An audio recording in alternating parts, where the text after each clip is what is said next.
game. You know, we talked about the receivers and how that was going to be a problem, but I got to tell you, Hawkins, Andrew Hawkins was tremendous outside the numbers. You look at him as a slot guy because he's only 5'7", but he did a phenomenal job, and the fact that you had three different runners at times, pounding the Steelers, showed just an increased depth. When you looked at Cleveland's backfield situation last year and how dismal it was, the fact that was certainly a positive. And Brian Hoyer deserves a lot of credit, team in the game, and again, 18-1 Ben Roethlisberger is against the Browns. Yeah. So to fight back and be in a position to possibly win the game certainly speaks a lot of the team. I mean, you've talked Browns with me here for a couple of years now, so you've gotten to see them a little bit closer than some of the other national people. One of the things that I brought up earlier, and again, I don't even know how much I give this to the coaches, because the coaches gave this to a couple of players. They said this wasn't us, this was them. But one of the most frustrating things for Browns fans is every week it seems like you beat your head against the wall at halftime because other teams come out, even if the Browns are close. Or last year, how many times did they have a lead, or were they right there at halftime? Second, the other team makes all the adjustments, and that's what happens. And I thought yesterday that was the most refreshing thing, was when it was up against the wall, the team came out, played completely different. But after the game, Coach did not take advantage of any opportunity to take credit for that, and he said, you guys need to talk to the guys in there. It was Hoyer, Whitner, it was Dansby, and it was Hayden. Those guys rallied their teammates together, and in the second half, rallied them on the sidelines. And, you mentioned Brian Hoyer. I brought up at the beginning of the show, at the end of the day, a loss is a loss, but there hasn't been a Browns quarterback. I don't know if there's been one since 99. I know Jeff Garcia was a little bit fiery, but, where traditionally, I look back at the last few years and how the Browns quarterbacks, for the most part, they're on the sideline, they're got their hands in their hand warmer, they're talking to the coach, and then they go back out there. This was, hey, in the guys' faces, go out there, get us a stop, get the ball back, we're going to drive again. So the defense went out there and made a stop, and then the offense was fired up. But the actual leadership, it's been a long time since a Browns quarterback has been vocal, and defensively too. This was a different set of voices. It wasn't, we talked about DeQuell Jackson, and sometimes the same voice losing year after year, it gets hard to motivate guys. This was Whitner and Dansby going, hey, listen, this ain't how you play football. This is embarrassing. Let's go out here and be men.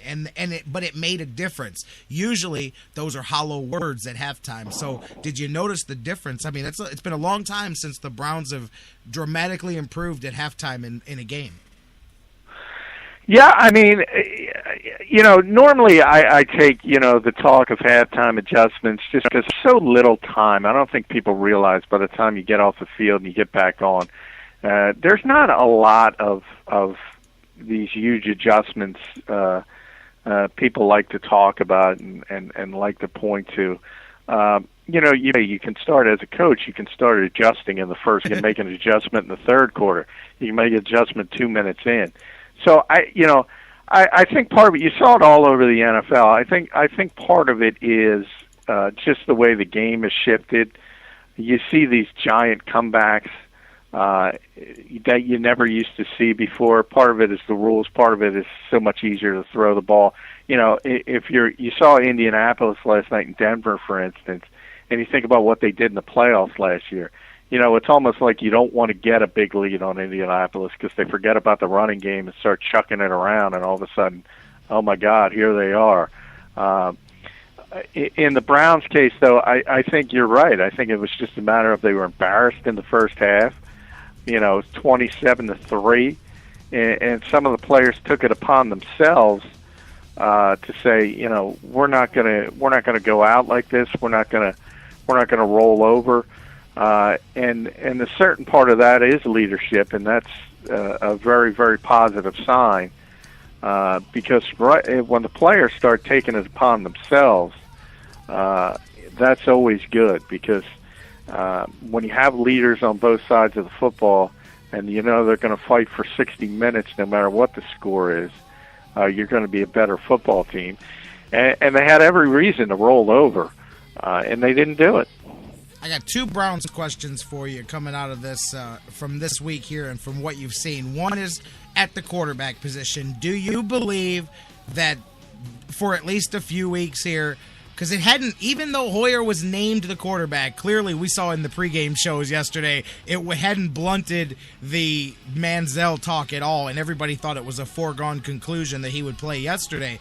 Do you think that maybe now that is blunted a bit for real for the next couple of weeks? And does yesterday's performance, both halves, change in any way your outlook for the Browns this season?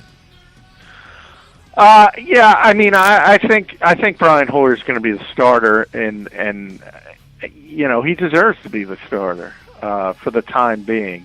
And he played well enough to where you're not going to question it in week 2. I still point back. I think a lot of that points to the fact that Johnny Manziel simply is not ready to play in the NFL at the present time, and that deals with his preparation and all the things we talked about so many weeks in the past. Yeah. So I think it's a little from column A and a little from column B. He played well enough to you're not going to question it, and the Browns and Mike Pettin don't want to question it because the backup isn't ready to play.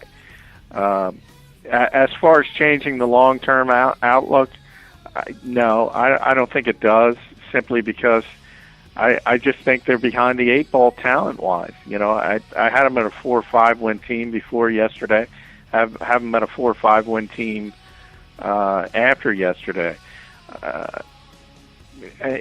You know, losing, it's very difficult to replace a player like Josh Gordon. You can't do it, as a matter of fact. Defensively, you know, we talked about, you know, Justin Gilbert in weeks past. I questioned that pick where they pay. I think you saw some of those problems, and I think as a whole, you know, that was supposed to be the strength of the team, and all of a sudden you look up and through all the, you know, the fun of the big comeback and all the goodwill that brought from it, you look back at the black and white aspect of Roethlisberger thrown for 365 yards. So I think that's an issue, and it's going to be difficult. But you know, as long as they keep grinding, keep playing 60 minutes, I think they're going to give some people some headaches.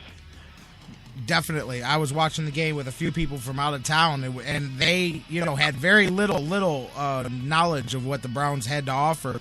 And at the end of the game, they were like, man, Cleveland can play some ball, man. I don't know how many games they're going to win, but it was a lot like what you said. And I do think that should set some people at ease. Nobody thought that there were any parade routes being planned this season, but to me, there's a huge difference in the way you looked at this season at halftime and then the way that game ended. Because I'm telling you, I looked at a couple of guys at halftime and said, listen, if you play like this for 16 games, you don't win one of them. I don't care. I don't care if it's the Browns or not, man. That was an 0-16 first half performance, man. Yeah, and you know, people tend to make quick assumptions. I can tell you, I was here in Philadelphia. I was at the Eagles-Jaguars game, and you could have had a suicide convention at halftime. Oh, I bet. I bet. And you know, 30 minutes later, they scored 34 straight points. So you have to temper some of that. I mean, teams have bad halves, and they're able to recover, and the Browns were able to recover. And I can't even imagine if they got over the hump and actually won that game, how excited people would be. They would have built the Hoyer statue. Hoyer would have got a statue next week here in Cleveland, brother. And you know, but that's the stark difference between winning and losing. It's still the same impressive comeback, but obviously you don't have the you know, the satiated part of actually getting the win. But you still take the good things away from the comeback and the fact that, you know, they didn't give up because, you know, when I saw the halftime score, and, you know, I knew, and I talked about it last week about, you know, Roethlisberger's career against the Browns. You just figured, wow, this is going to be 45-10 or, That's what it looked like at the like half. That. Yeah. And the fact that they persevered, I think means a lot. And certainly, at least if you're giving a grade for week one, I think the Browns get a passing grade even though they lose. Because, let's face it, the vast majority of people thought they had no chance to go into Pittsburgh and win. And now, I said this 2 weeks ago with somebody else that is a regular on the show. I said, you know what?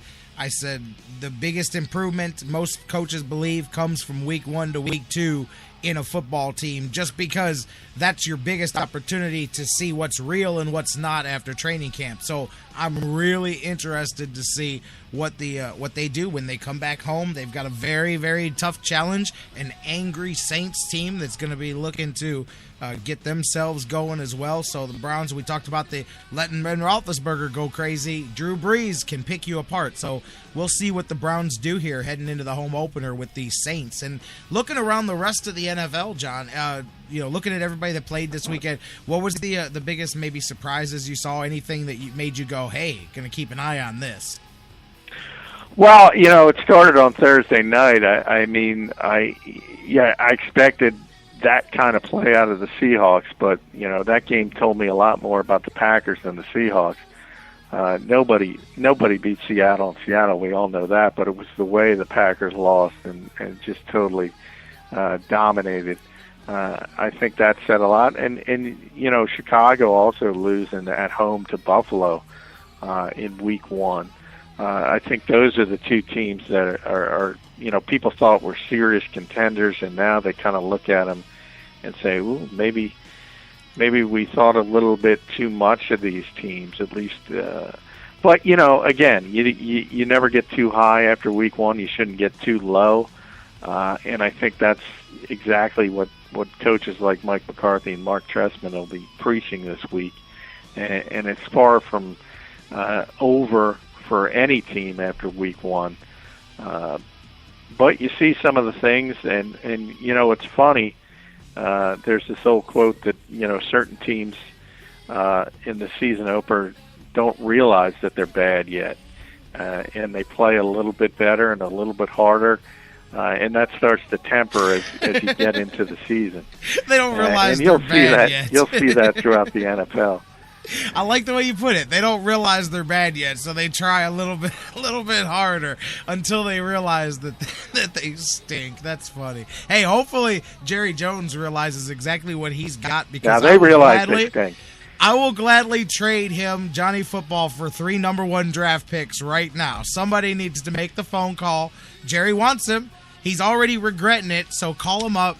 Go, come on, Jimmy Haslam. Go take him out for a couple drinks. Speaking of, there was I don't want to out the people, but there was a story today that was out there that said Jerry Jones, the Cowboys might be in trouble because Jerry Jones might take over personnel decisions. There you go. And I was just shaking my head because their Jimmy belief Haslam. their belief that Stephen Jones has personnel decision because he has his general manager label. Apparently not. Kind of ludicrous. I think that's funny, man. So everybody that's got players that Jerry Jones has got a thing for they got their phones on speed dial now. Hey, Jerry. Yeah, I think the Vikings might get 10 first-round picks for Adrian Peterson. There you go, man. They might be able to to go the opposite way with the Herschel Walker trade. This time the Vikings can send the running back, and they can get all the draft picks from Dallas here to rebuild the next Hall of Fame franchise team. It can be Herschel in reverse. But I'm telling you, we've got one here that you like a lot, Jerry, and a couple of first-round draft picks, and he can be yours. That's all I'm saying, man. But John, thank you so much. Long conversation. We had a lot to get into today with Ray Rice, all that, man. But football is here, and it's going to be interesting watching teams learn about themselves over the next few weeks and figure out what they've got to do to make their playoff runs. Yeah, about playoffs. You get no. That's what I'm playoffs, saying. But, this is where you learn about yourself and figure out what team you've got heading down into the second half of the season, Yeah, I think certain teams, I mean, Seattle, I'll use a wrestling term. The rest of the NFC better be like a attacking Andre the Giant in a battle royal because somebody has got to get that team out of Seattle, and unless Look every